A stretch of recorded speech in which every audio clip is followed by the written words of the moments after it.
Clásicos de espiritualidad. El combate espiritual. Con Maite Bernat.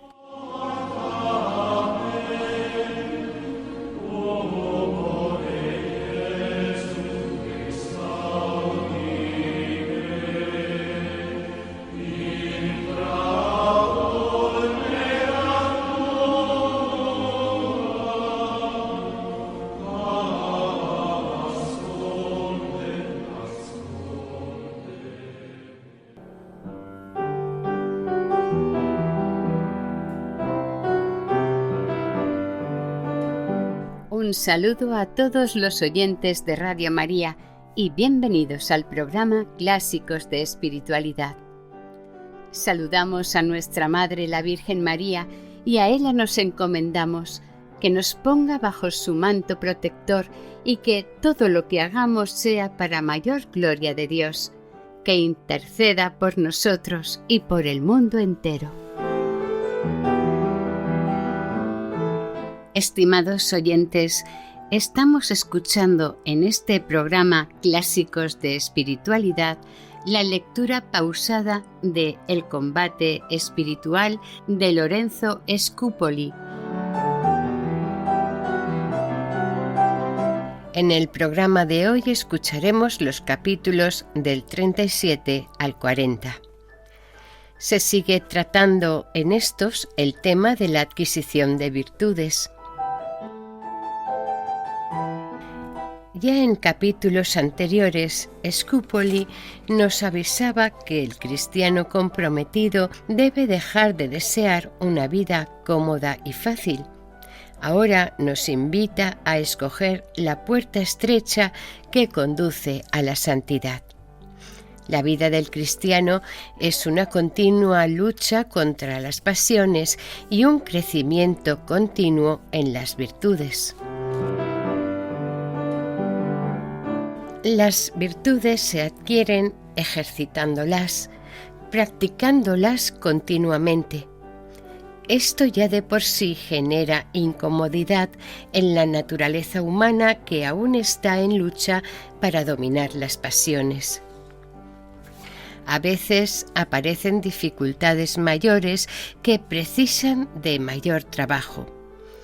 Ante estas incomodidades y dificultades, Scupoli nos aconseja no huir, sino abrazarlas como un regalo, pues son valiosas oportunidades de trabajar las virtudes que van a fortalecer el alma y nos harán crecer espiritualmente. Esta práctica de la virtud, exponiéndose a dificultades, no es válida para deseos o pasiones de índole carnal.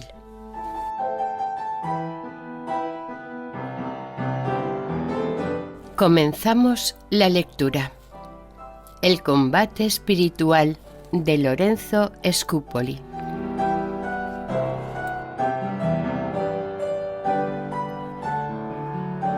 Capítulo 37. Que siendo necesario continuar siempre en el ejercicio de las virtudes, no hemos de huir de las ocasiones que se nos ofrecieren para conseguirlas.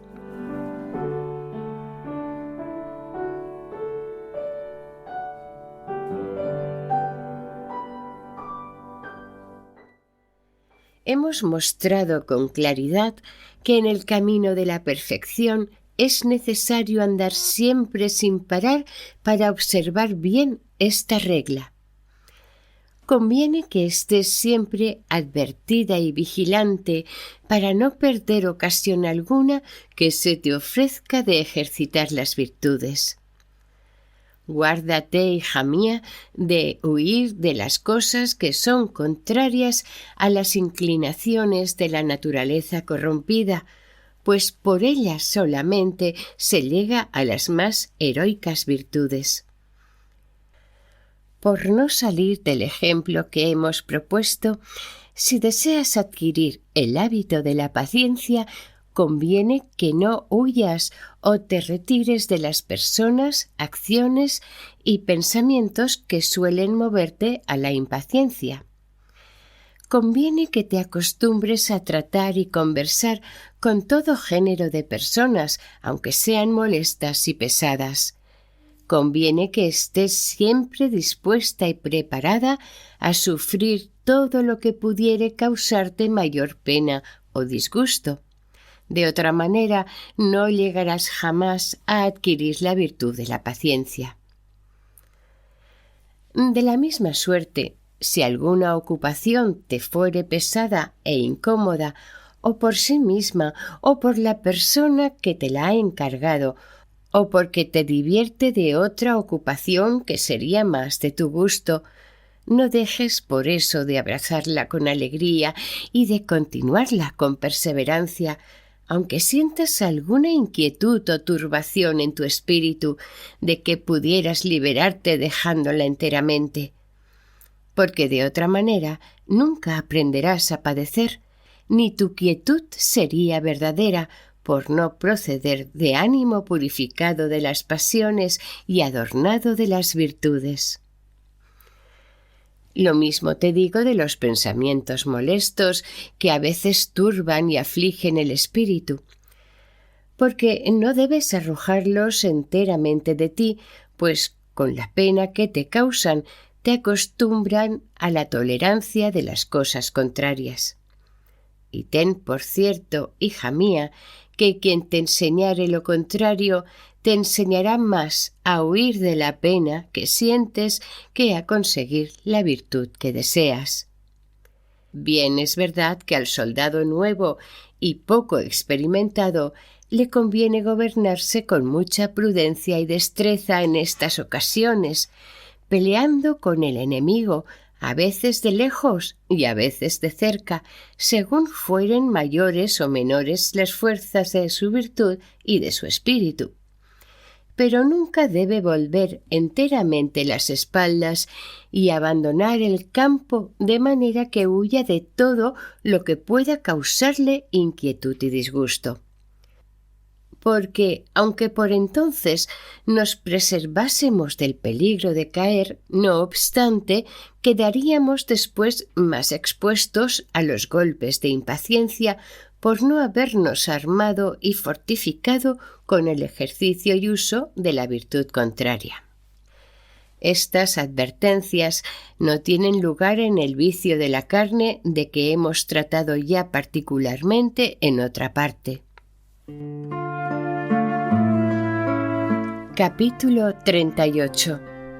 Que debemos abrazar con gusto todas las ocasiones que se nos ofrecieren de combatir para adquirir las virtudes y principalmente aquellas que fueren más difíciles y penosas. No me contento, hija mía, con que no huyas de las ocasiones que se te presentaren de combatir para adquirir las virtudes. Quiero también que las busques y las abraces con alegría y que las que te causaren mayor mortificación y pena te sean más agradables como más provechosas. Nada te parecerá difícil con el socorro de la gracia, principalmente si procuras imprimir bien en tu corazón las consideraciones siguientes.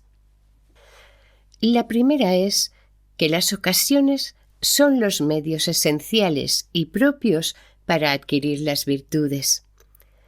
De donde nace que cuando pedimos a Dios las virtudes, le pedimos juntamente los medios para obtenerlas, pues de otra manera nuestra oración sería inútil y de ningún fruto, porque vendríamos a contradecirnos manifiestamente a nosotros mismos y tentar a Dios, el cual no acostumbra dar la paciencia sin las tribulaciones, ni la humildad sin los oprobios. Lo mismo sucede con las demás virtudes, las cuales son frutos de las adversidades que Dios nos envía. Estas adversidades deben sernos tanto más preciosas y amables cuanto fueren más ásperas y penosas, porque los grandes esfuerzos que deben emplearse para sufrirlas contribuyen y sirven maravillosamente para formar en nosotros los hábitos de las virtudes.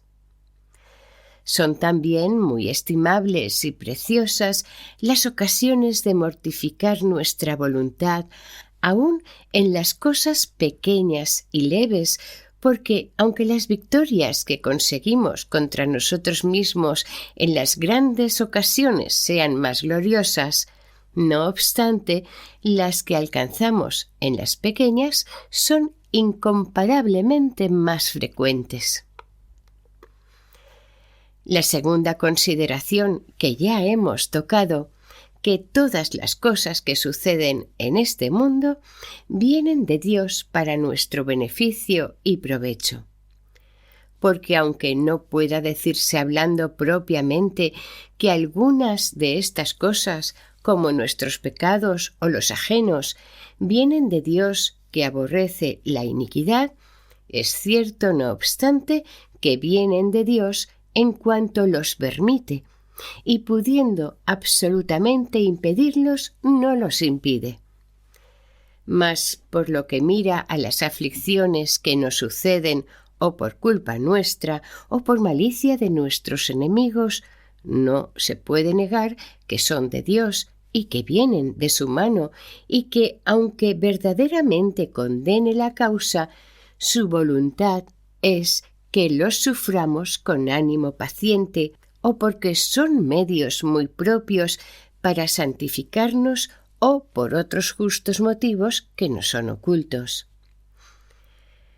Estando, pues, persuadidos y ciertos que para cumplir perfectamente su divina voluntad debemos sufrir con gusto todos los males que nos causan nuestros enemigos o que nosotros mismos nos causamos con nuestros pecados, el decir, como por excusar y cubrir su impaciencia, suelen decir muchos, que Dios, siendo infinitamente justo, no puede querer lo que procede de un mal principio, no es otra cosa que querer dorar con un vano pretexto la propia falta y rehusar la cruz que su divina majestad nos presenta y que no podemos negar que es voluntad suya que la llevemos con tolerancia.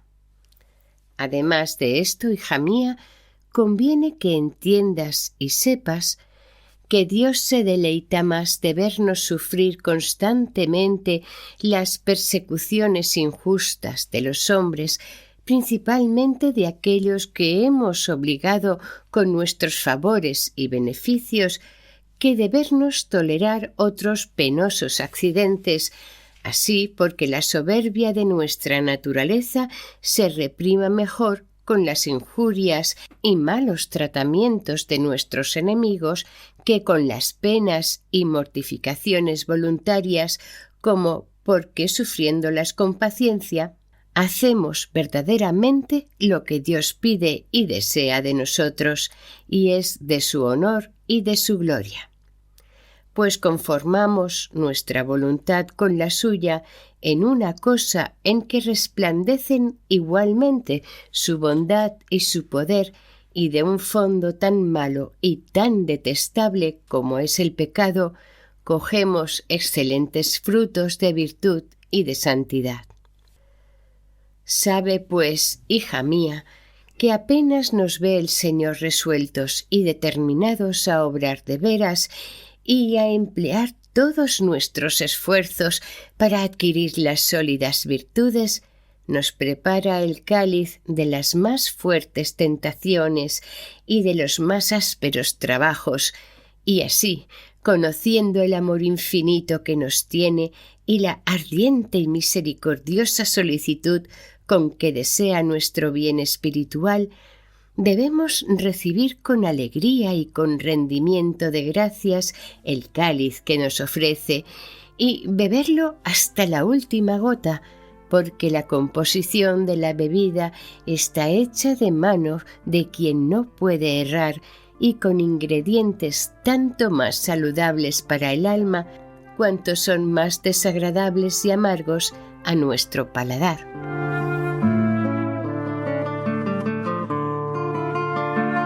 Estamos escuchando en el programa Clásicos de Espiritualidad la lectura de El combate espiritual de Lorenzo Scupoli.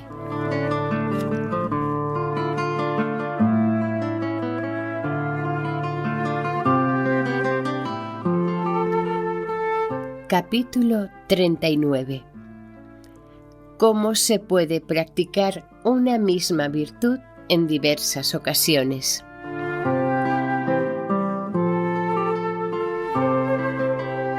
Ya has visto, hija mía, en uno de los capítulos precedentes, que es más útil para nuestro aprovechamiento aplicarnos por algún tiempo a una sola virtud que abrazar muchas juntamente, y que en esta virtud particular debemos ejercitarnos siempre que se presente la ocasión.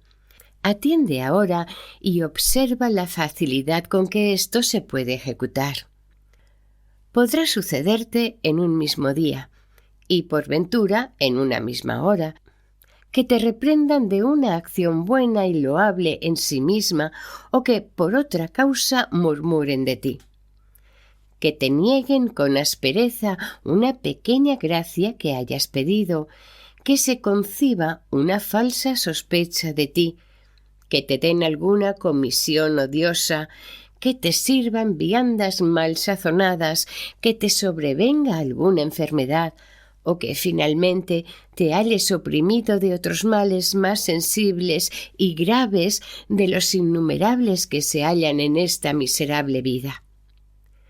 Entre tan diversos y penosos accidentes podrás sin duda ejercitar diferentes virtudes, pero conforme a la regla que te he dado, te será más útil y provechoso aplicarte únicamente al ejercicio de aquella virtud de que entonces tuvieres mayor necesidad. Si esta virtud de que necesitas fuere la paciencia, tú no debes pensar sino en sufrir constantemente y con alegría todos los males que te sucedan y te pueden suceder. Si fuere la humildad, te imaginarás en todas tus penas que no hay castigo alguno que pueda igualar a tus culpas. Si fuere la obediencia, procurarás rendirte con prontitud a la voluntad de Dios, que te castiga conforme mereces, y sujetarte a sí mismo por su amor, no solamente a las criaturas racionales, sino también a las que, no teniendo ni razón ni vida, no dejan de ser instrumentos de su justicia. Si fuere la pobreza, te esforzarás a vivir contenta, aunque te halles privada de todos los bienes y de todas las dulzuras de esta vida. Si fuese la caridad, harás todos los actos de amor de Dios y del prójimo que te fueren posibles, considerando que el prójimo te da ocasión de multiplicar tus merecimientos cuando ejercita tu paciencia, y que Dios, que te envía o permite todos los males que te afligen, no tiene otro fin que tu mayor bien espiritual. Todo esto que te digo en orden al modo de ejercitar en diversos accidentes y ocasiones la virtud que fuere más necesaria, muestra al mismo tiempo el modo de ejercitarla en una sola ocasión, como en una larga enfermedad o en otra aflicción y pena que te durase mucho tiempo, pues se podrán entonces producir también los actos de aquella virtud de que tuviéremos mayor necesidad. Capítulo 40. Del tiempo que debemos emplear en adquirir cada virtud y de las señales de nuestro aprovechamiento.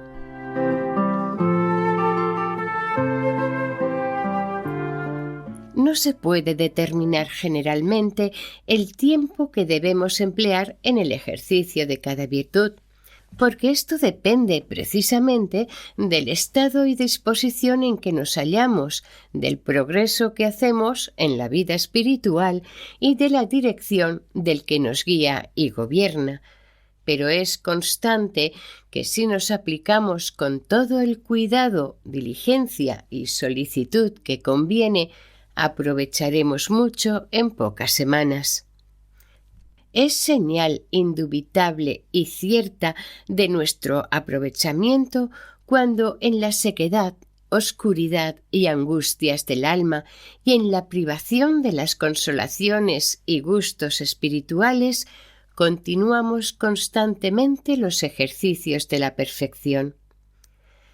Es también señal no menos evidente cuando la concupiscencia vencida y sujeta a la razón no puede impedirnos con sus contradicciones que nos ejercitemos en la virtud, porque a la medida que se enflaquece y debilita la concupiscencia, se fortifican y se arraigan en el alma las virtudes.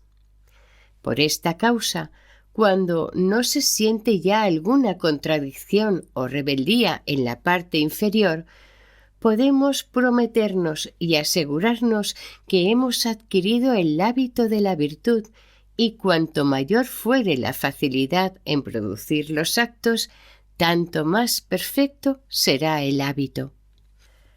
Pero advierte, hija mía, que no debemos persuadirnos jamás a que hemos llegado a un grado eminente en la virtud o que hemos triunfado enteramente de alguna pasión, aunque después de duros y prolijos combates no sintamos ya sus asaltos y movimientos, porque aquí también puede tener lugar la astucia del demonio y el artificio de nuestra naturaleza, que suele disfrazarse por algún tiempo.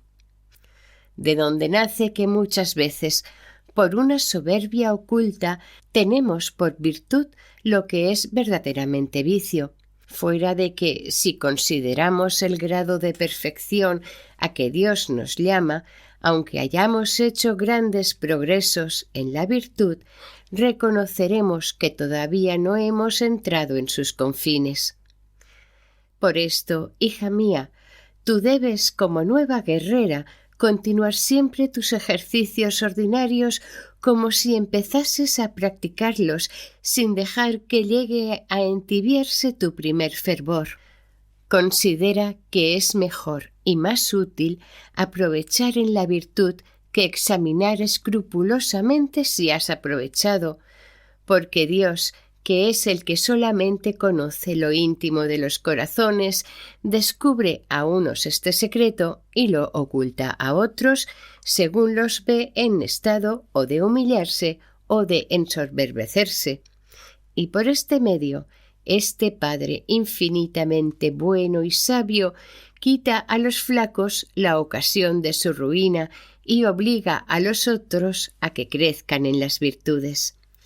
Así, aunque una alma no vea o conozca el progreso que hace en la perfección, no debe por esto dejar sus ejercicios, porque lo conocerá cuando será del gusto y beneplácito divino dárselo a conocer para mayor bien suyo.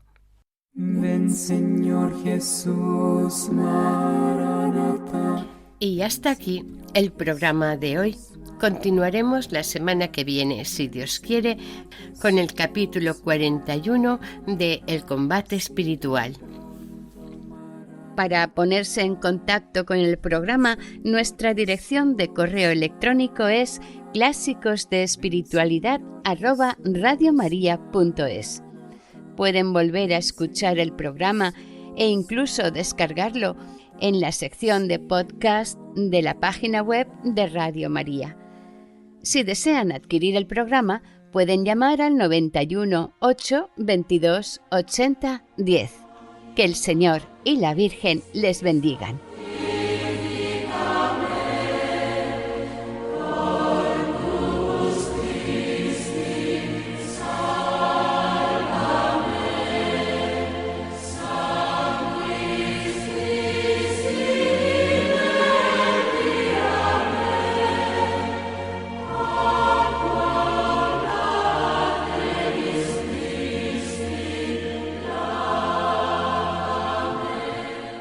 Han escuchado en Radio María Clásicos de Espiritualidad, El combate espiritual con Maite Bernat.